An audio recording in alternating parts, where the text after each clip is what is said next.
The base performance simulators, we sort of do quite a few different things. So the main bread and butter is what you see in the background, which is rental sims, and that's basically for professional drivers or amateur drivers or young and up-and-coming drivers even, for them to sort of practice and prep for a race weekend or a race event or whatever it might be.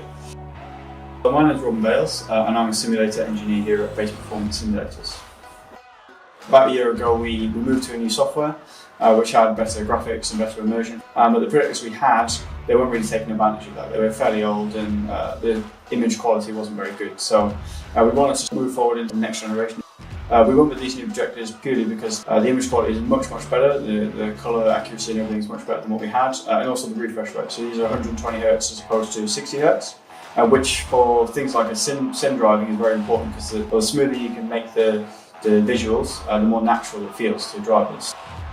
Over time with like a bulb style projector, they go dimmer and dimmer and you have to keep increasing the brightness to get the sort of level that you need, but then you start washing out colours. With these laser projectors it means that you don't need to worry about that because it lasts much longer. And also the image smoothness and clarity just means that for the driver and the immersion of what they're seeing and feeling is much more natural, and that's the key for what we do. We've been using them for a few months now, and pretty much customer feedback has all been positive. The image quality is better, the smoothness, like I was saying before, is much better. And it's not necessarily what they say, it's what they don't say.